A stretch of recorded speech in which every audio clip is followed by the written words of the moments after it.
जय भीम नवोदय साथियों, voice of Buddhism में आप सबका स्वागत है। और आप इस वॉइस ऑफ बुद्धिज़्म पे अगर आप नए हैं तो दोस्तों इसको सब्सक्राइब करना ना भूलिए और लोगों तक शेयर भी करना ना भूलिए। तो दोस्तों हम देख रहे हैं भगवान बुद्ध और उनके धम्म के प्रथम भाग का जन्म से प्रवचन तक का भाग, और हम आज देख रहे हैं आज के भाग में हम देखने जा रहे हैं भगवान बुद्ध के पूर्वज कौन थे। तो जैसे कि हम देखते हैं शाक्यों की राजधानी का नाम कपिलवस्तु था, और ये हो सकता है कि ये जो नगर था ये नगर महान बुद्धिवादी मुनि कपिल के नाम से ही पड़ा हो। और कपिलवस्तु में जयसेन नाम का शाक्य रहता था और सिंहहनु उनका पुत्र था। सिंहहनु का विवाह हुआ था कच्चना से। उनके 5 पुत्र थे, शुद्धोधन, धौतोधन, शुक्लोधन और शाक्यधन तथा अमितोधन। 5 पुत्र के अतिरिक्त सिंहहनु की 2 लड़कियां थी, जिसकी अमिता और प्रतिमा भी उसे कहा जाता है। परिवार का गोत्र आदित्य था। शुद्धोधन का विवाह महामाया से हुआ था। उनके पिता का नाम अंजन था और माँ का नाम सुलक्षणा थी। अंजन कुलीय था और देवदह नाम की बस्ती में वो रहता था। शुद्धोधन बड़ा योद्धा था। जब शुद्धोधन ने अपनी वीरता का परिचय दिया तो उसे एक और विवाह करने की भी अनुमति मिल गई। उसने महाप्रजापति को चुना। महाप्रजापति महामाया की बड़ी बहन थी। शुद्धोधन बड़ा धनी आदमी था। उसके पास बहुत बड़े खेत थे, नौकर चाकर थे, अनगिनत थे। जहाँ कहा जाता है कि अपने खेतों में जोतने के लिए उसे 1000 हल चलवाने पड़ते थे। तो वह बड़े अमन चैन की जिंदगी बसा करता था दोस्तों।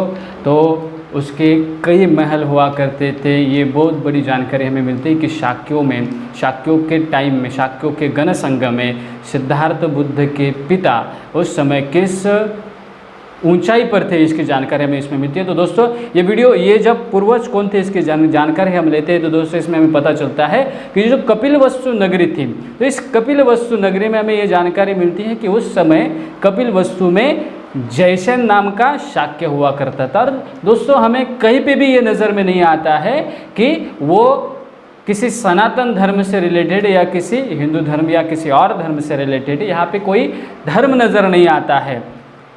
तो हमें ये जयसेन नाम का जो शाक्य हुआ करता था, वो जयसेन नाम के शाक्य का लड़के का नाम था सिंहहनु। सिंहहनु का जो विवाह हुआ था वो कच्चना से हुआ था।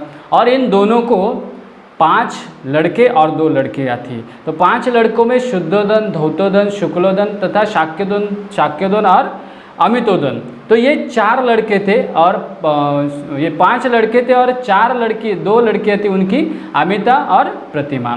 तो दोस्तों शुद्धोधन ये बुद्ध के पिता है। तो शुद्धोधन का विवाह महामाया से हुआ। और ये जो महामाया है वो कोलीयगण के, देवदह में कोलीयगण के जो अंजन नाम के व्यक्ति थे उनकी पुत्री थी। उनकी माँ का नाम सुलक्षणा था। अंजन और सुलक्षणा की पुत्री महामाया का विवाह शुद्धोधन राजा से हुआ। तो शुद्धोधन एक बड़ा योद्धा भी था। शुद्धोधन इसमें एक बड़ा योद्धा भी है। और शुद्धोधन ने वीरता का परिचय देने के बाद उनको दूसरा विवाह करने की अनुमति मिली। तो उन्होंने महामाया की बड़ी बहन महाप्रजापति को चुन लिया और उनका भी विवाह हो गया। तो ये जब हम देखते हैं तो हमें ये पता चलता है कि उस समय वीरता, यानी कि अपनी वीरता का परिचय देने के बाद दूसरे विवाह करने की भी अनुमति मिल जाती थी।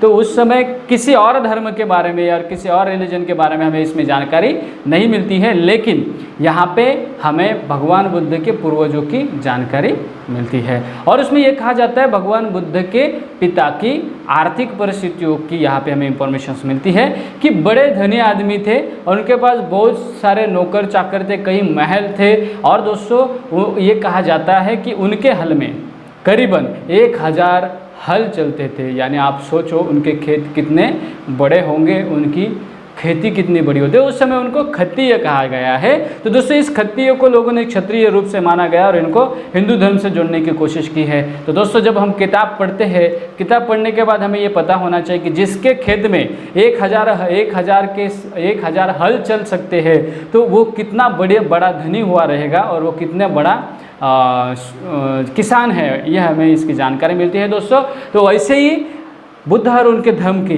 एक एक बातें हम जानने का प्रयास करेंगे दोस्तों। तो ऐसे ही बातें समझने के लिए, ऐसे ही इस भारत के बाबा साहब ने दिया हुआ बुद्ध और उनका धम्म समझने के लिए हमारे साथ बने रहिए दोस्तों। अगर वॉइस ऑफ बुद्धिज़्म को आपने सब्सक्राइब नहीं किया है तो दोस्तों करना ना भूलिए, ताकि आपको बुद्धिज़्म के बारे में बाबा साहब ने जो लिखा है उसकी हम जानकारी देने का प्रयास करें। तो दोस्तों ऐसे ही इस चैनल पे आप लोगों तक शेयर करने के लिए तैयार रहिए, ऐसे ऐसे नए वीडियो को देखने के लिए भी तैयार रहिए। और दोस्तों भगवान बुद्ध और उनका धम्म ये भी अच्छी तरीके से समझने के लिए वॉइस ऑफ बुद्धिज़्म को लोगों तक शेयर जरूर कर लिया। अगर दोस्तों ये वीडियो आपको पसंद आया रहेगा तो इसको लाइक करो, कमेंट करो और शेयर करना ना भूलिए। तो मिलते हैं दोस्तों अगले वीडियो में। तथागत बुद्ध के जन्म की जानकारी लेने वाले हैं दोस्तों। तो इस वीडियो में जानकारी लेने के लिए दोस्तों इस चैनल को सब्सक्राइब कर लीजिए। और मिलते हैं दोस्तों अगले वीडियो में तथागत बुद्ध के जन्म के साथ। तो मिलते हैं। जय भीम, नमो बुद्धाय।